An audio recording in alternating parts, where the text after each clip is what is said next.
Subscribe to Bisbo and press the bell icon. See boring news turn into enjoyable stories. Do you believe in karma? Maybe, maybe not. But for the Tatas, things seem to have come a full circle.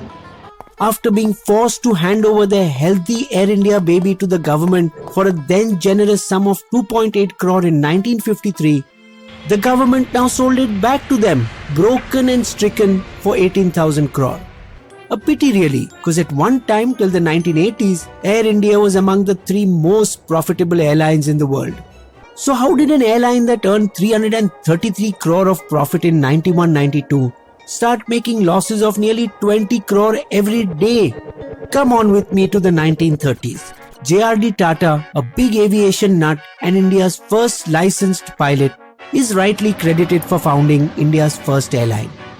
However, it was a certain Neville Vincent, a former World War I pilot who came to India in the 1920s and convinced JRD to start an airmail service that eventually turned into Air India, and to whom JRD graciously referred to as undoubtedly the founder of Indian air transport.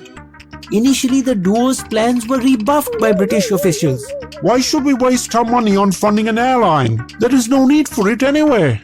It was only when Sir Dorabji Tata intervened, "We don't want your money, just give us permission," that Tata Airmail was born, with the purchase of 2 single-engine Pusmoth aircrafts, making its first flight from Karachi to Mumbai via Ahmedabad on October 15, 1932.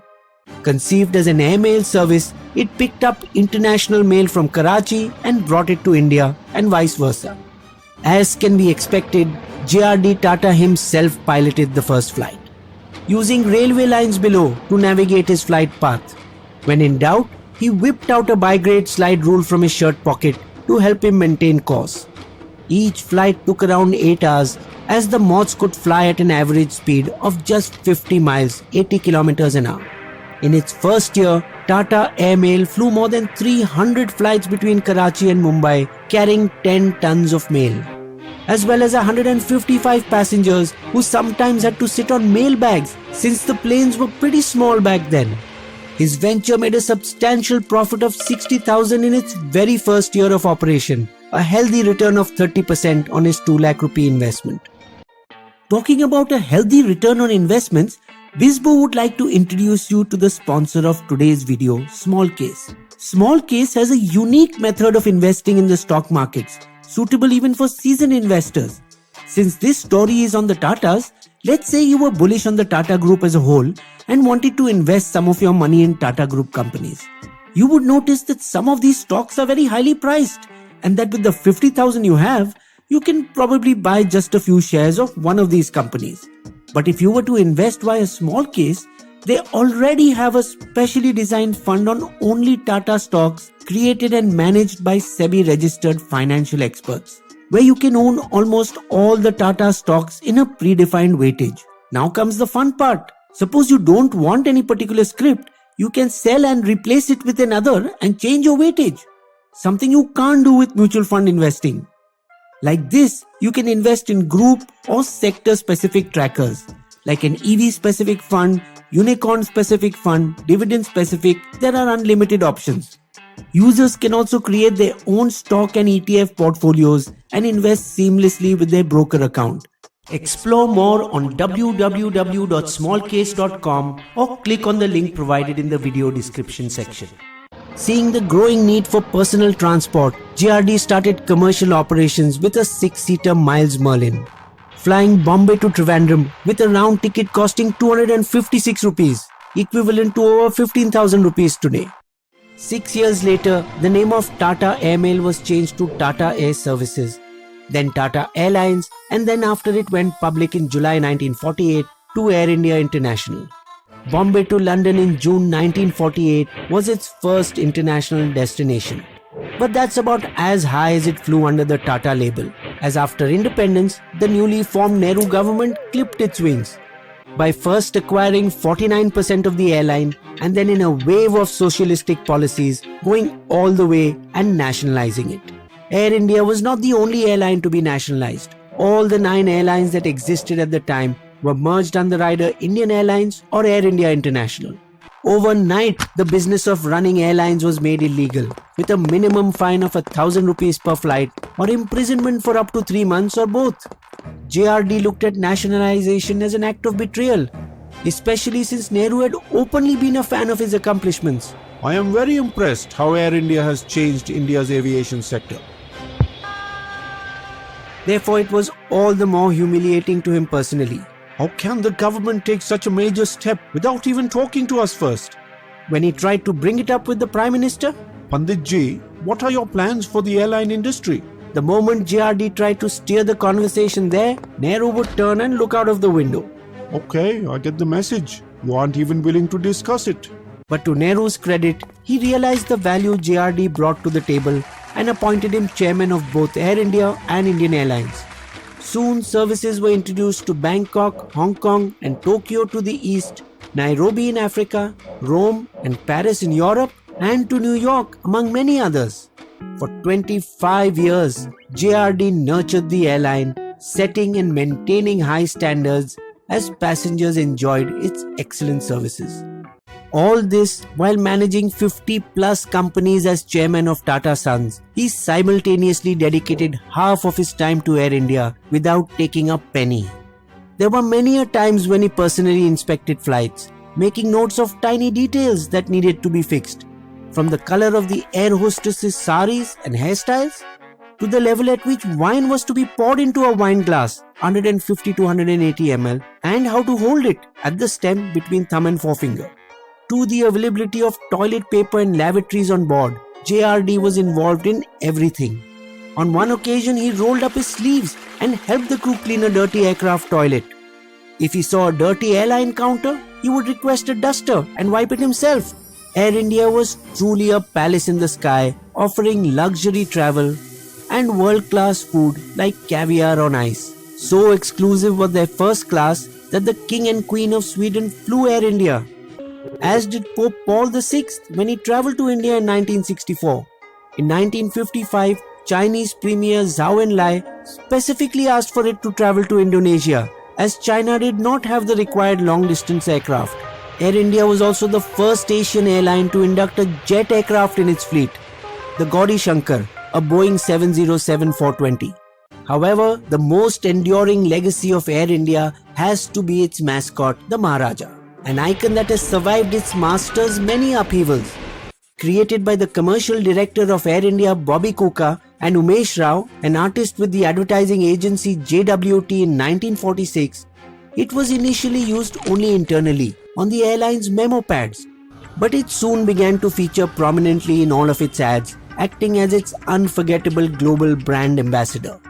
JRD's eyes for aesthetics led to the airline acquiring over 4,000 pieces of artwork from the likes of Jatin Das, Anjali Ella Menon, MF Hussain and VS Gaitonde, creating a limited edition ashtray depicting a shell-shaped center with a serpent entwined around its perimeter, supported by two surrealist elephant heads and a swan, designed by none other than Salvador Dali himself, the famous surreal artist. The swan upside down becomes an elephant's head, and the elephant's head inverted, a swan, who, maverick that he was, asked for a baby elephant as payment, which was actually delivered to him in Spain. However, the fate of Air India was about to change. Its Emperor Ashoka, their first Boeing 747-200B that was in use for over 6 years, crashed into the sea of the coast of Bombay just 101 seconds after takeoff on New Year's Day of 1978, killing all 213 passengers and crew. Within a month, the then Prime Minister Morarji Desai unceremoniously dropped JRD from the chairmanship of Air India and the directorship of Indian Airlines. JRD was at Jamshedpur when he came to know about this 2 days later. Good morning, Mr. Tata. As a courtesy, I must inform you that the Prime Minister has appointed me as the new chairman of Air India. The tastelessly taken action had a deep impact on the morale of Air India employees, as both the cabin crew and the Officers Association protested. JRD's belief that the government would not be able to run an airline efficiently seemed prophetic. Officials of the Ministry of Civil Aviation and IAS Babus having little or no aviation experience began handling its day-to-day operations. Travelers from Kerala to the Middle East were made to travel via Mumbai on flight timings that were not even synchronized, adding 8 to 16 hours of total travel time. Important positions like sales and marketing and commercial operations were handed over to people from outside the industry. Indira Gandhi, who had once written a heartfelt note to JRD Tata while aboard an Indian Airlines flight, Air India must be as sad at the parting as you yourself. You were not merely chairman, but the founder and nurturer who felt deep personal connection. reappointed the deposed founder on the board of both airlines when she returned to power in 1980. He continued in that position till the age of 82, when then Prime Minister Rajiv Gandhi appointed Ratan Tata as chairman, who resigned after a short 3-year stint. Almost immediately after their departure, Air India's fortunes plunged, losing 181 crore in 97-98, then bouncing briefly back into profits from 2002 to 2005. Then it got hit by the effects of a nuclear bomb, almost literally. In July 2005, a nuclear deal was concluded between India and the US, where the latter agreed to full civil nuclear cooperation with India. However, both leaders faced backlash in their respective countries, with the BJP and the left even trying to pull down the UPA-1 government, an incident covered in detail in the Hindi movie Accidental Prime Minister. Meanwhile, George W. Bush faced flack in the US Congress, who wanted to sanction India as it had not signed the Non-Proliferation and Comprehensive Test Ban treaties. So as a quid pro quo for waiving any NRC, Nuclear Regulatory Commission action against India, Bush nudged Singh. You've just placed an order on Airbus for 10 aircrafts. Isn't that correct, Mr. Prime Minister? If you were to place an order on Boeing instead, I could convince the US Congress not to sanction India. So 111 aircraft were ordered from Boeing when the requirement was just 10, putting a huge burden on debt and interest payments. But it was the merger of Indian Airlines with Air India that was the final nail in Air India's coffin. What was supposed to increase operational efficiency actually hastened the demise of both of them. Bisbo has done 2 earlier videos on Air India, the first that detailed its problems and the second the government's failed attempts to find a buyer in earlier rounds. Now with the airline back with the original owners, the Tatas will own 100% of Air India and its low-cost arm Air India Express, plus 50% in the ground handling joint venture Air India SATS. Will be handed over 141 planes, some in dire need of maintenance, rights to 173 destinations including 55 international ones, and last but not the least, ownership of the iconic Maharaja mascot. The balance debt of 46,000 odd crore will be absorbed by the government, that when adjusted against assets worth about 14,000 crore, leave it with a net liability of around 29,000 crore. For Ratan Tata, who is himself looking to leave behind his legacy, this is an important achievement. Welcome back, Air India. Are the good times about to roll again? Postscript. In October 1982, the then 78-year-old JRD, who had only the previous month suffered from angina pain, reenacted his solo flight aboard a puss moth from Karachi to Bombay in commemoration of the golden jubilee of its first flight. Even as a battery of well-wishers and journalists gathered to report the historic event, BBC correspondent Mark Tully asked tongue-in-cheek, "So do you expect to be around for the centenary year of India's civil aviation?" "Of course I will be there. You see, I believe in reincarnation. Karma, anyone?" Bisbo's Limerick. An airline was created with blood, sweat and tears, nurtured by one man for 25 years. Then taken away, its business astray, returned to the source with many arrears.